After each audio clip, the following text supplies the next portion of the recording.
Assalamualaikum warahmatullahi wabarakatuh.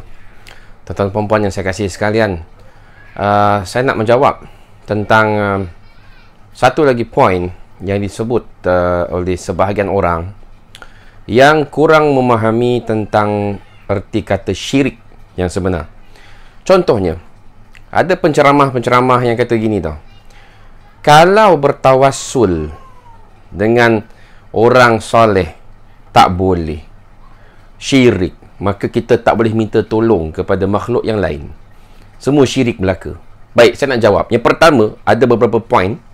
Yang pertama ialah poin tentang tawassul. Tawassul yang diperbolehkan, yang tidak menyalahi akidah, ya, ialah tawassul. Contohnya yang pertama, bertawassul dengan nama-nama Allah dan sifat Allah. Itu tak apa. Contoh, kita baca doa seperti yang diajar oleh Nabi. Nabi ajar doa apa? A'udzu bikalimatillahi tammati min syarri ma khalaq. A'udzu bikalimatillahi tammat. Kan? Aku berlindung dengan kalimat-kalimat Allah yang sempurna. Sebab kalimat Allah ni sebahagian daripada sifat Allah Azza wa Jalla. Ya? Allah SWT dan juga Nabi-Nya mengajar kita doa begini. Contoh lain, a'udzu billahi minasyaitanir rajim. Ataupun kita bertawassul dengan berdoa, kan? Allah kata tentang Asmaul Husna, kan? Lillahil Asmaul Husna. Bagi Allah SWT itu, milik Allah SWT itu, Allah Ta'ala itu ialah nama-nama yang indah, nama-nama yang baik-baik. Fada'uhu biha. Dan maka berdoalah kamu dengannya. Jadi ulama bincang bagaimana cara kita berdoa dengan menggunakan asma' dan sifat Allah. Contoh, kita nak minta rezeki, kita kata ya Allah ya Razzaq, kan? Ya Razzaq, yang maha mengurniakan rezeki, kurniakanlah rezeki ataupun lapangkanlah rezekiku. Ya Basit, ya Qabid, yang maha meluaskan, yang maha menyempitkan, luaskanlah rezekiku. Itu cara kita bertawassul dengan nama Allah dalam kita berdoa. Dan kita boleh bertawassul dengan amal soleh, amal kebaikan kita. Contoh, ya Allah, contohnya tahun lepas aku pernah bantu seorang hamba Allah ni. Ya Allah, sekiranya aku ikhlas ketika membantu dia tu, maka bantulah aku ya Allah, kerana masa ini, ketika ini aku sedang susah.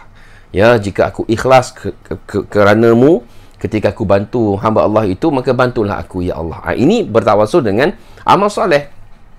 Ataupun bertawassul dengan orang soleh yang masih hidup. Itu tak apa. Orang masih hidup. Contohnya kita jumpa dengan Tok Syekh, ya. Syekh yang wara', yang alim, kan? Kita minta tolong, ya Syekh, doakan saya semoga Allah Ta'ala mudahkan urusan saya. Baiklah, saya akan doakan untuk awak. Bismillahirrahmanirrahim. Ya Allah, ya Tuhanku, mudahkanlah urusan si fulan. Contoh, kan? Tetapi bertawassul dengan makhluk yang sudah mati, yang tak boleh bantu diri dia sendiri pun. Bahkan mereka lah, iaitu orang yang dah mati inilah yang memerlukan bantuan kita, iaitu dengan doa-doa kita. Ya, mereka berhajat kepada bantuan kita di dunia ni, sebab untuk mendoakan mereka, sebab mereka dah tak boleh beramal dah. Alam barzakh, alam akhirat, bukan alam beramal. Ya, kita di dunia ni ladang amal. Kita boleh beramal lagi, kita boleh berdoa, kita boleh bersedekah atas nama si mayit, boleh berwakaf atas nama si mayit, orang yang mati. Tapi orang mati dah tak boleh beramal. Dia tak boleh kembali ke dunia lagi. Sekiranya orang yang sudah mati boleh beramal, maka orang yang dah mati, jika orang kafir, masuk kubur, dia tengok, oh rupanya ajaran Islam ni betul. Ya Allah, ampunkanlah dosa aku. Allah terima, kan? Allah bagi keampunan pada dia? Tidak. Sebab apa? Orang yang mati terputus amalannya. Iza matal insan inqata'a amaluhu illa min salasah. Bila mati seorang insan, manusia itu, maka terputuslah amalan-amalannya kecuali 3 perkara. Apa dia? Sedekatin jariyah, sedekah jariyah, ilmin yuntafa'u bih, ilmu yang bermanfaat, dan juga waladin salih yad'u lahu, iaitu anak yang soleh yang berdoa untuknya. Jadi, tuan-tuan perempuan sekalian, bagaimana pula dengan syirik? Syirik ialah kita memohon, minta bantuan kepada sesuatu makhluk yang mana bantuan tersebut hanya Allah sahaja yang boleh bagi.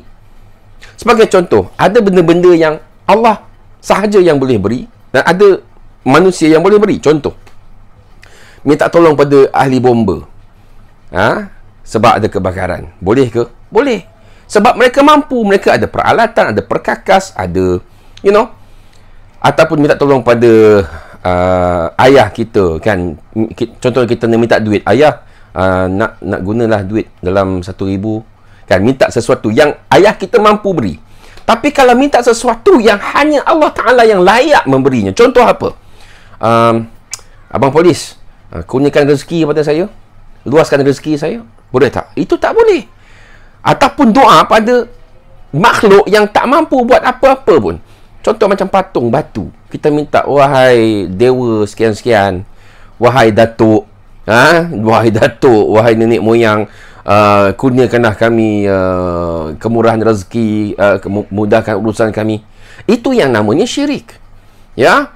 Samalah juga dengan orang yang sudah mati, walaupun dia waliullah, walaupun dia orang soleh, walaupun dia nabi sekalipun, walaupun dia nabi sekalipun, dah mati. Kita tidak dituntut, tidak diajar untuk minta bantuan bertawassul dengan Rasulullah yang sudah mati. Tak ada. Bertawassul dengan Rasulullah yang sudah wafat. Sebab tu sahabat-sahabat tak pernah buat. Mereka tak pernah pergi pada kubur Nabi dan minta, ya Rasulullah. Ataupun tabi'in minta tolong kepada sahabat yang dah mati. Contohnya Hasan Al-Basri ke, Tawus Al-Yamani ke, ataupun Qatadah ke, Ibn Sirin ke, pernah tak minta mereka pergi ke kubur sahabat-sahabat Nabi dan minta bantuan mereka ataupun bertawassul dengan mereka? Jadi ini tak pernah dilakukan oleh para salaf. Jadi ahli sunnah wal jamaah ialah kita ikut ajaran salaf. Siapa dia salaf? Khairun nasi qarni, summa allazina yalunahum, summa allazina yalunahum. Sebaik-baik manusia ialah yang hidup pada kurunku, pada kurun sahabat, iaitu sahabat Nabi. Kemudian tabi'in, summal lazina yalunahum, mereka yang mengikuti para sahabat. Summal lazina yalunahum, kemudian mereka yang mengikuti para sahabat.